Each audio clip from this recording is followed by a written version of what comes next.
Bonjour, alors voici une petite vidéo pour vous démystifier un peu le département de ski de fond. Je sais qu'il y en a pour certains pour qui c'est un petit peu mystérieux, donc je vais commencer par les fixations.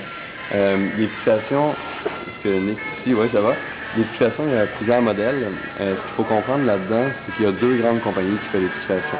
Il y a Salomon et il y a Rossignol. Et après ça, chaque compagnie va avoir différentes nuances en fonction du style de ski. Donc ski de patin, ski hors-piste ou ski classique. Et l'élément important à savoir pour pas que les membres soient confondus avec leurs bottes et leur fixation, c'est qu'il faut vérifier la compatibilité. Donc si je prends une botte par exemple classique ici, standard, je regarde sous la botte. Ce qui me dit que c'est une botte classique et non hors-piste, c'est que la tige de métal ici est relativement étroite et de petit diamètre. Et je vois aussi qu'il y a une semelle avec deux encaveurs, donc la fixation NNN de Rossignol. C'est important de choisir la fixation qui est compatible, ce qui veut dire une NNN Rossignol, évidemment, et qui ressemble à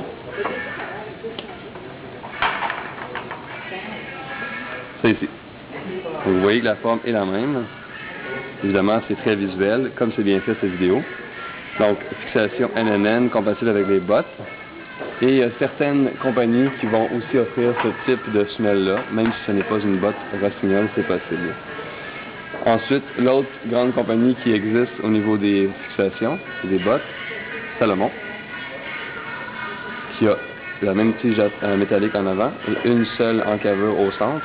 C'est le même principe, c'est pas moins bon ou meilleur, il n'y a pas plus de neige ou moins de neige qui prend dedans, c'est seulement une question de compatibilité et ultimement de copyright pour les compagnies.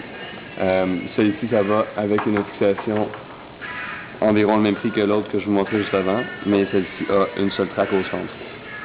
Donc évidemment, il faut s'assurer que ce soit la même chose. Ensuite, on voit depuis certaines années des systèmes qui sont améliorés.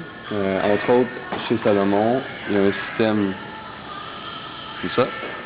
Même chose, une seule traque, mais il y a deux tiges de métal. Ce que c'est que c'est le système pilote. Donc Salomon a mis ça sur pied depuis quelques hivers pour améliorer la torsion et le contrôle qu'on va avoir sur notre ski. Le deuxième point d'attache nous permet d'avoir un système plus dynamique, donc le ski revient plus rapidement au talon, et en même temps aussi dans les courbes, on a un meilleur contrôle au niveau de la torsion. Évidemment, ce genre de botte-là va aller avec une fixation qui a deux points d'ancrage. Donc toujours le point d'ancrage en avant et le point d'ancrage un peu plus loin. Ce qu'il faut savoir, c'est là où les choses se compliquent un petit peu, c'est que quelqu'un qui veut s'acheter une botte comme celle-ci, en prévision d'avoir un nouveau système, peut éventuellement la mettre sur une ancienne fixation Salomon.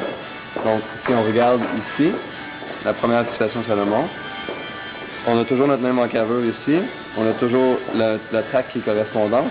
Le fait qu'il y a une fente ici nous permet de l'utiliser quand même. Toutefois, ce n'est pas toutes les fixations régulières SNS qui ont cette petite fente-là ici. Si c'est des vieux skis qui ont peut-être 5 ou 6 ans, malheureusement, c'est peut-être pas le cas.